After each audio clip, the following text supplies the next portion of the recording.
Hey guys, it's Yummy here with a quick guide to Rengar. I'll be going over 4 main concepts that allowed me to one-trick my way to Challenger last season, and are what I'll be using to get back to Challenger. The 4 main concepts are comboing, building runes, late game, and tips and tricks.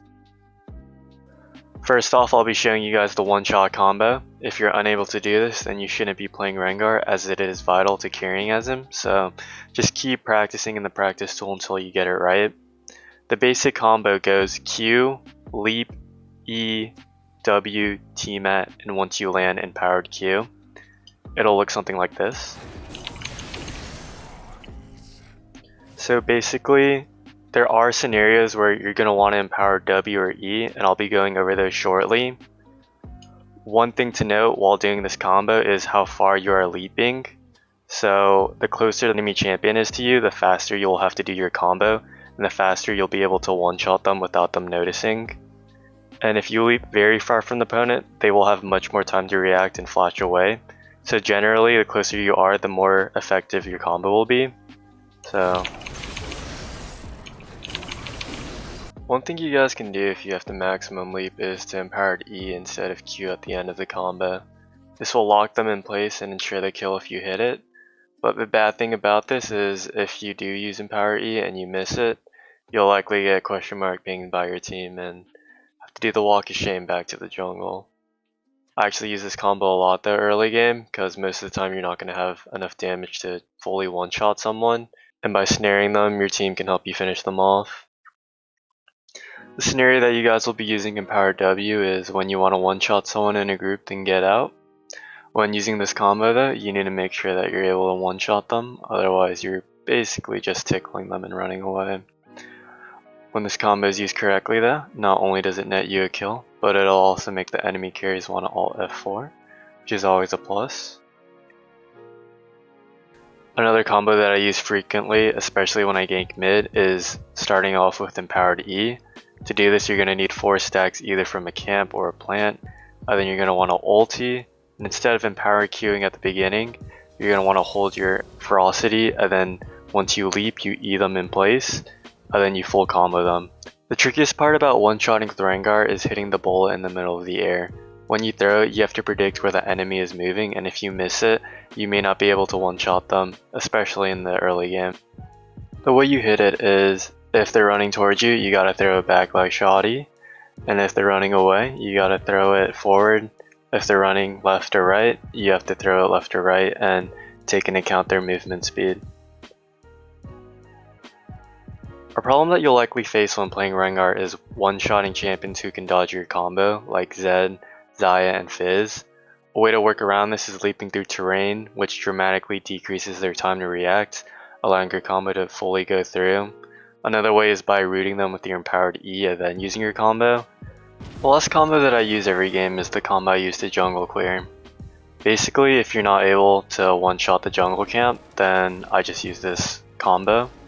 Basically, I start with my leap, and then in the middle of the air I E. When I land, Q, T-mat, W, and powered Q. It'll look something like this.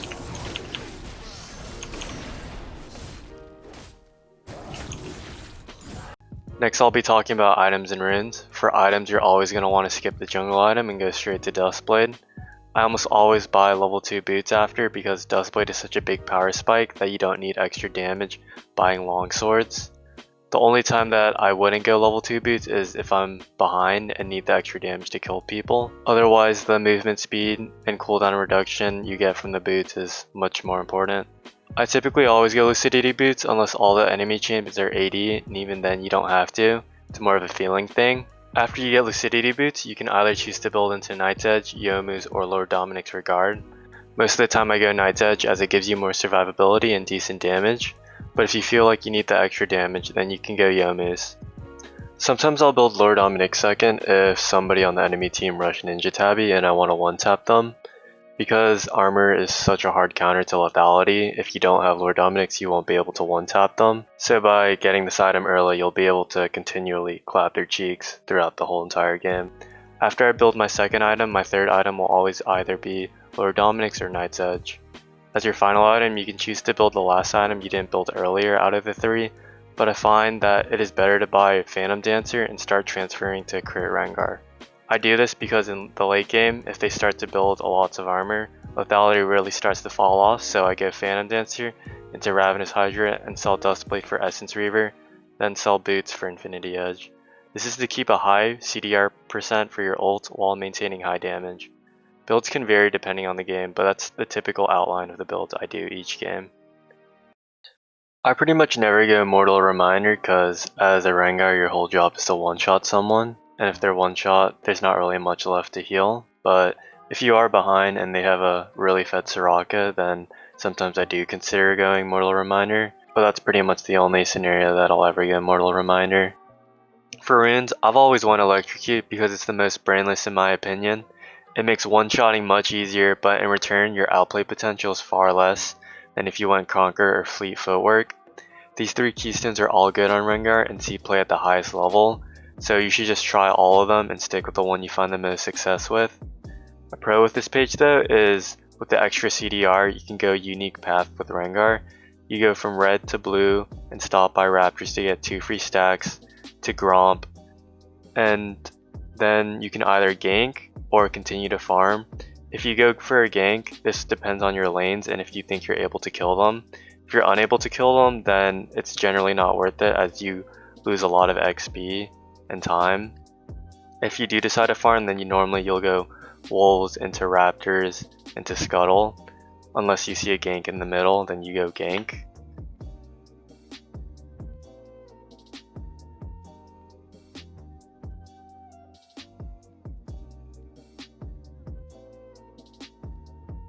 Late game is the hardest part about Rengar. If you're inexperienced and the only thing you know how to do is the one-shot combo, it could be very fun and easy to jump in, int, and lose the game, then blame your team for not following up.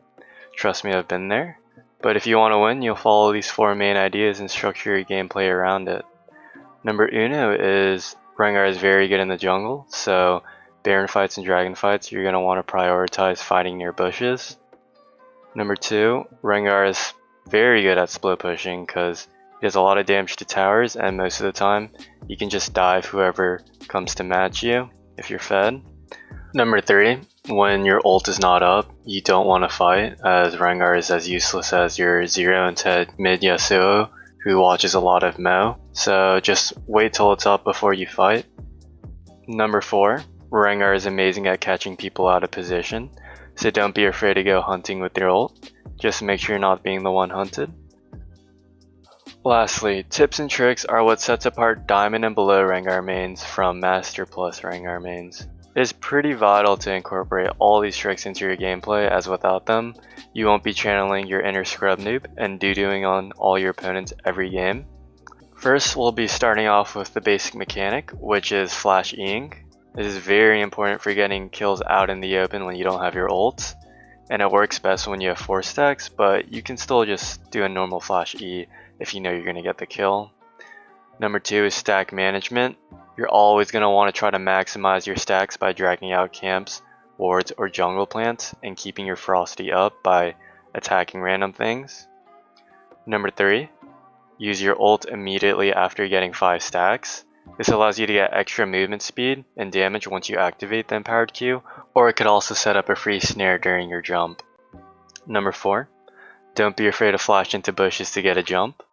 I can guarantee you guys you will be wasting your flash so many times at the beginning, but it's okay to look a little special because you're just learning. Just mute all and pretend it didn't happen. But this is vital into becoming a good Rengar player because it can really set you up for a lot of potential kills and snowball you ahead. And lastly, when leaping on something, you can use your Q to reset your leap cooldown and immediately leap right after. This is very satisfying and good for the ego, because if you do get a kill, you'll feel like you outplayed them even though all you did was press Q. And that'll wrap up my quick Rengar guide. If you have any specific questions, feel free to drop them down in the comment section below, and I'll make sure I answer them.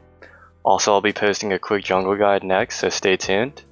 Thanks for watching, and if you enjoyed, please like and subscribe. And I hope you beautiful people have a wonderful day.